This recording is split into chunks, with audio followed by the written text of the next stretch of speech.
आज आप पढ़ेंगे क्लास 12 कक्षा 12 के सदिश बीजगणित जो एक्सरसाइज चल रही है वो है एक्सरसाइज 10.3। देखिए यहां पर आप दो सदिशों का अदिश गुणनफल सीखेंगे। देखिए हम दो सदिश ले लेते हैं। एक तो हमारे पास में सदिश ए है और एक हमारे पास में सदिश बी है, यानी वेक्टर ए और वेक्टर बी, यानी इन दोनों का हम अदिश गुणा बताना चाह रहे हैं। तो सदिश ए और सदिश बी का अदिश गुणनफल यानी डॉट गुणा, जिसको क्या कह देते हैं डॉट गुणा। तो देखिए क्या होता है, सदिश ए डॉट सदिश बी बराबर सदिश ए का मापांक सदिश बी का मापांक अर्थात परिमाण कॉस थीटा। ये आपका दो सदिशों का अदिश गुणा कहलाता है। यहां से हमारा एक सूत्र बन जाएगा कॉस थीटा बराबर ये दोनों सदिश ए और सदिश बी का जो परिमाण है वो भाग में पहुंच जाएगा, अर्थात सदिश ए डॉट सदिश बी बट्टे सदिश ए का मापांक और सदिश बी का मापांक। ये जो सूत्र बन गया आपका दो सदिशों के बीच का कोण ज्ञात करने का सूत्र है। तो देखिए एक्सरसाइज है आपकी 10.3 और उसमें पहला प्रश्न इस प्रकार है कि दो सदिश ए और बी का परिमाण √3 और 2 है। यानी क्या दे रखा है, दो सदिशों के सदिश ए और सदिश बी का जो परिमाण है वो √3 व 2 है और सदिश ए और सदिश बी का जो डॉट गुणा है वो आपका √6 है। तो हमें सदिश ए और सदिश बी के बीच का कोण हमें ज्ञात करना है। ये आज का आपका पहला प्रश्न है। तो देखिए आप बुक में देखें, पहला प्रश्न यही है, द्वारा पढ़ते हैं आपके सामने। सदिश ए और सदिश बी का परिमाण दे रखा है क्रमशः है। तो सदिश ए के परिमाण को हम किससे दिखाते हैं, देखिए सदिश ए परिमाण कितना दे रखा है, देखिए बुक में √3। इसी प्रकार सदिश बी का जो परिमाण है वो दे रखा है आपका 2। उसके बाद आगे सदिश ए डॉट सदिश बी का मान दे रखा है प्रश्न में, कितना दे रखा है √6, यानी वर्गमूल के चिन्ह में 6। हमें जो ज्ञात करना है इसमें हमें ज्ञात करना है बीच का कोण, दोनों सदिशों के बीच का कोण। तो देखिए हम सूत्र लिख लेते हैं, कॉस थीटा बराबर सदिश ए डॉट सदिश बी बट्टे सदिश ए का परिमाण सदिश बी का परिमाण। तो देखिए सदिश ए डॉट सदिश बी का मान दे रखा है, कितना दे रखा है √6 बट्टे सदिश ए के मापांक की वैल्यू दे रखी है √3 और सदिश बी के मापांक की वैल्यू दे रखी है 2।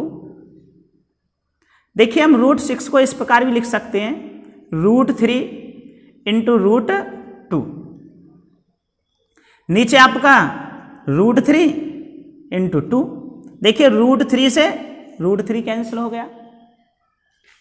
देखिए आगे आपका ऊपर √2 है, 2 को हम ऐसे भी लिख सकते हैं √2 गुणा √2। तो देखिए इससे ये आपका एक बार कैंसिल हो गया। तो क्या बचा अब आपके सामने, देखिए कॉस थीटा बराबर 1/√2। त्रिकोणमिति सारणी में पहुंचेंगे तो कॉस थीटा में 1/, जो √2 होती है, जो वैल्यू होती है वो कॉस 45 अंश की वैल्यू होती है, अर्थात कॉस थीटा बराबर कॉस 45 अंश को हम रेडियन में लिखेंगे तो π/4। दोनों तरफ कोणों की तुलना कर देंगे तो थीटा बराबर ये प्राप्त होता है π/4 4 यही आपका बीच का कोण है और पहले प्रश्न का आंसर है। इसी प्रकार एक और प्रश्न लेते हैं, प्रश्न नंबर 2। देखिए प्रश्न नंबर 2 इस प्रकार है कि हमारे सामने दो सदिश दे रखे हैं। पहला सदिश है i-2j + 3k और दूसरा सदिश है 3i-2j + 3k। इन दोनों सदिशों के बीच का कोण ज्ञात करना है। तो देखिए ये जो दोनों सदिश जो दे रखे हैं, इन दोनों सदिशों को हम किसी से प्रदर्शित कर लेते हैं। जैसे इस प्रश्न में तो हमने सदिश a और b माना था, हम सदिश x और y भी मान सकते हैं। तो अर्थात पहले सदिश को हमने सदिश x से दिखा दिया और सदिश x बराबर दे रखा है i-2j + के 3k। यह आपका सदिश x बराबर है। और जो दूसरा सदिश दे रखा है उसे हम सदिश y से दिखा रहे हैं। तो वो सदिश इस प्रकार है 3i-2j + 3k। अर्थात ये प्रश्न है 3i-2j + का k। ये आपका दूसरा सदिश दे रखा है। अब इन दोनों सदिशों के हमें बीच का कोण ज्ञात करना है। तो देखिए अब जो हम सूत्र बनाएंगे वो x और y के रूप में बनाएंगे। अर्थात cos थीटा बराबर सूत्र हमारा ये बनेगा सदिश x डॉट सदिश y बट्टे सदिश x का मापांक सदिश y का मापांक। तो इसमें हमें जरूरत पड़ रही है दोनों सदिशों के डॉट गुणा की। तो सबसे पहले हम इन दोनों सदिशों का डॉट गुणा निकाल लेते हैं। तो देखिए सदिश x डॉट सदिश y बराबर, देखिए सदिश x दे रखा है आपके सामने i-2j + 3k डॉट y की वैल्यू है 3i-2j + का k। डॉट गुणा करते हैं, आप जानते हैं डॉट गुणा i की i से की जाती है, j की j से की जाती है, k की k से की जाती है। i और j की इसलिए नहीं की जाती है क्योंकि उसकी वैल्यू i डॉट j की वैल्यू 0 हो जाती है। तो देखिए 3 दूसरा 2 दूनी 4 + के 4 3 एकन 3। यदि हम इसके साथ i डॉट i लेते उसकी वैल्यू 1 होती, j डॉट j लेते उसकी वैल्यू भी 1 होती, k डॉट k लेते उसकी वैल्यू भी 1 होती। तो ये वैल्यू निकल आई आपकी 3 4 7 7 3 10। तो ये वैल्यू निकाल ली हमने सदिश x डॉट y की वैल्यू 10। इसी क्रम में हम सदिश x का मापांक भी निकालेंगे। तो देखिए सदिश x का मापांक कैसे निकाला जाता है। सदिश x i के गुणांक का वर्ग अर्थात 1 का वर्ग, j के गुणांक का वर्ग अर्थात -2 का वर्ग, k के गुणांक का वर्ग 3 का वर्ग। तो ये प्राप्त हुआ आपका 1 एकन 1 2 दूनी 4 3 तिया 9। जोड़ देंगे कितना प्राप्त हुआ √14। इसी तरीके से सूत्र में देख रहे हैं हम सदिश b का भी मापांक ज्ञात करना है। तो सदिश b का मापांक बराबर, देखिए सदिश y का मापांक 3 का वर्ग -2 का वर्ग, k का गुणांक 1 का वर्ग, ये हो गया 3 तिया 9, 2 दूनी 4 माइनस माइनस प्लस हो गया 1 एकन 1।